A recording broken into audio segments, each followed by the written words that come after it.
Ceci est une capsule temporelle tournée en 2017. Rendez-vous sur bloggerland.com pour en savoir plus.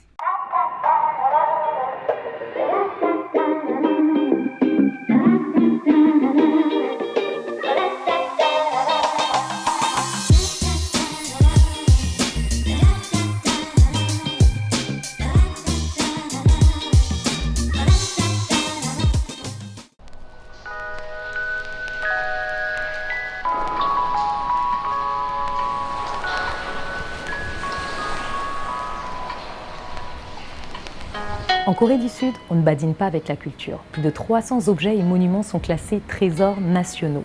Une dizaine de sites font même partie du patrimoine mondial de l'UNESCO. Découvrez avec moi quelques-uns des éléments les plus emblématiques de l'histoire de la Corée du Sud.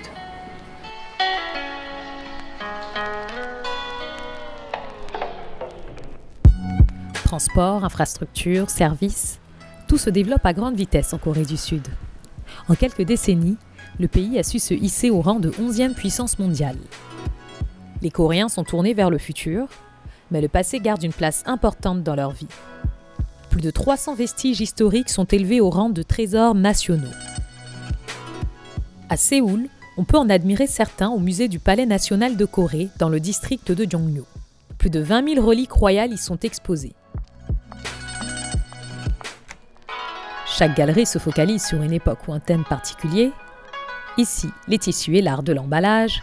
Là, les tenues traditionnelles et les coiffes. Parmi toutes les pièces du musée, la salle de visionnement retient mon attention, ou devrais-je plutôt dire mon temps. Difficile de ne pas se laisser remporter par la zénitude ambiante. C'est une pause agréable après plusieurs heures de visite. Si vous avez un petit creux, le restaurant du musée propose des plats façon palais. Soupe de courge, bibimbap au bœuf et légumes, kimchi. Les couverts dorés ajoutent un certain raffinement au repas. Le restaurant sert aussi des desserts traditionnels, comme le sukkinjolmi. C'est une pâte gluante à base de farine de riz, plutôt difficile à mastiquer d'ailleurs. La délicate tisane aux fleurs de chrysanthème accompagne le tout à merveille. Ma visite s'achève avec un détour par la boutique souvenir. Lanternes, cartes postales, couverts en argent, on y trouve de tout. Certains articles coûtent très cher, mais on peut aussi y dénicher quelques souvenirs originaux à prix abordable. Face au musée national, le palais de Gyeongbok, signifiant béni des cieux en coréen. C'est le plus ancien et le plus grand des 5 palais de Séoul. Le roi Taejong le fait construire en 1395, mais le bâtiment est ensuite détruit à 2 reprises. Des efforts de restauration durable ne commenceront que dans les années 90. Certaines parties du palais sont toujours en chantier, mais Gyeongbokgung a maintenant retrouvé la majeure partie de sa splendeur originelle.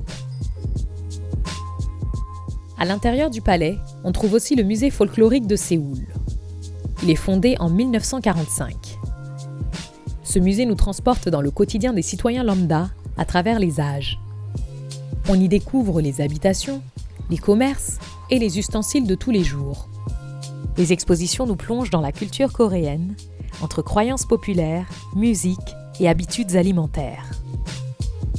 Certains événements majeurs de la vie y sont même reconstitués grâce à des modèles plus vrais que nature. Non loin de là, se trouvent les palais de Cheongdok et de Cheonggyang, tout aussi imposants que Gyeongbokgung.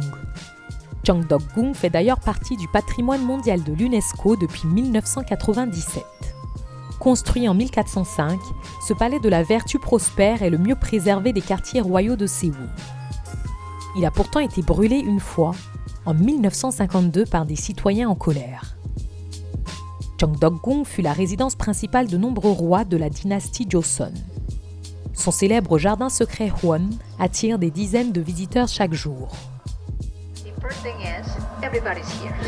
J'en découvre les secrets à travers une visite guidée d'un peu plus d'1 heure. Juste à côté de Cheongdokgung, le palais de Cheonggyeong. Il est construit au XVe siècle par le roi Sejong. Ce dernier souhaite alors y loger son père, le roi sortant Taejong. Le palais de la joie florissante a d'ailleurs souvent servi de résidence pour les reines et les concubines. Il a même été transformé en zoo durant l'occupation japonaise, de 1910 à 1945. Changgyeonggung est lui aussi détruit par le feu à 2 reprises. Il faudra des années de restauration pour raviver le palais, mais le résultat est au rendez-vous. Ici, la nature prime. On peut même y rencontrer des animaux étranges.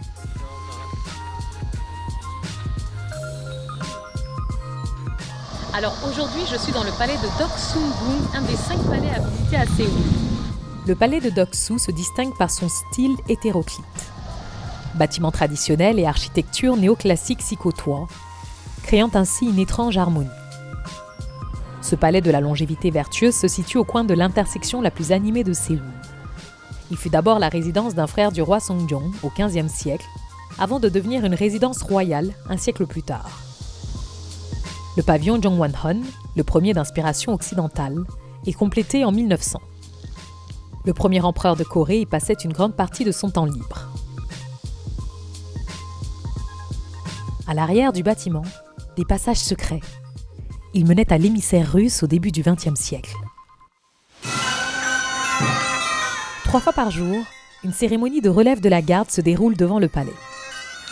Les couleurs vives des uniformes contrastent avec la rigueur de la cérémonie. Doksu-gung possède aussi un centre d'art. Des expositions originales s'y tiennent tout au long de l'année. Dans tous les palais, des motifs aux couleurs vives ornent les structures en bois. L'agencement de bleu, rouge, jaune, blanc et noir, ça se nomme Donchang.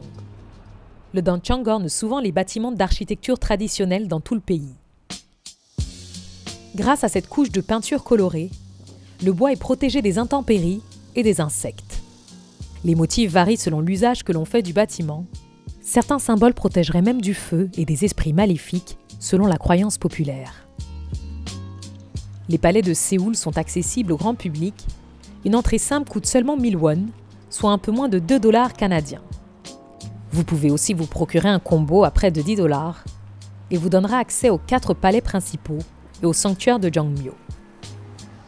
Mais il existe un autre moyen simple et amusant de visiter gratuitement les palais, s'habiller en hanbok, le vêtement traditionnel coréen. Les boutiques de location pullulent près des sites historiques. On peut même y louer un hanbok et des accessoires pour quelques heures. Je tente l'expérience au palais de Changyang. Alors je continue ma visite du palais Changgyeonggung et je trouve qu'avec un hanbok, ça crée toute une autre dynamique en fait. J'ai déjà visité plusieurs palais, mais là j'ai vraiment l'impression d'être à l'époque où les rois, les empereurs vivaient dans cet endroit. Et je sais pas, ça donne une sensation paisible et je crois que c'est une bonne expérience à essayer quand on vient visiter des palais à Séoul. Au moins une fois, parce que c'est clair que visiter 4 palais avec un habit aussi chaud, je crois que c'est pas très agréable, mais au moins un, ça donne vraiment une vraie immersion dans le patrimoine coréen.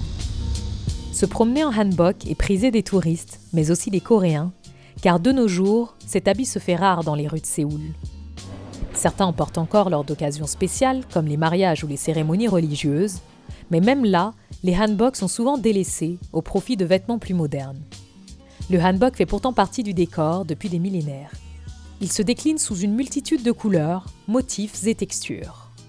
Ces versions masculines et féminines sont d'ailleurs assez similaires. Autrefois, les couleurs pâles et la soie étaient réservées aux aristocrates. Le peuple se contentait de hanbok aux couleurs discrètes, en chanvre ou en coton. Ces codes vestimentaires permettaient de distinguer le rang social d'une personne au premier coup d'œil. Outre les palais, d'autres entités sont garantes de la mémoire du pays. Dans le très moderne quartier de Dongdaemun, c'est la muraille et sa porte Hungin-jimun qui jouent ce rôle. Ce mur allant jusqu'à 8 mètres de haut est construit par le roi Taejo à la fin du XIVe siècle. Le fondateur de la dynastie Joseon souhaitait ainsi protéger sa nouvelle capitale Hanyang, l'actuelle Séoul. La structure s'étalait alors sur plus de 18 km, elle encerclait toute la ville. Aujourd'hui, 12 km de murailles et 6 des 8 portes sont toujours intactes. Le contraste avec le paysage urbain alentour est saisissant. À Séoul, l'architecture traditionnelle se retrouve même dans certains quartiers résidentiels. C'est le cas du village de Bukchon, non loin de la station de métro Hangguk. Ici, L'atmosphère est chaleureuse et conviviale, parmi les centaines de maisons traditionnelles appelées hanok en coréen. Certaines bâtisses se sont converties en maisons d'hôtes. Les visiteurs peuvent y expérimenter les joies du dodo à même le sol. Je décide de faire le test. Je passe une nuit dans un hanok pour environ 70 $ canadiens. La nuit dernière, j'ai dormi dans le hanok, donc cette maison traditionnelle coréenne.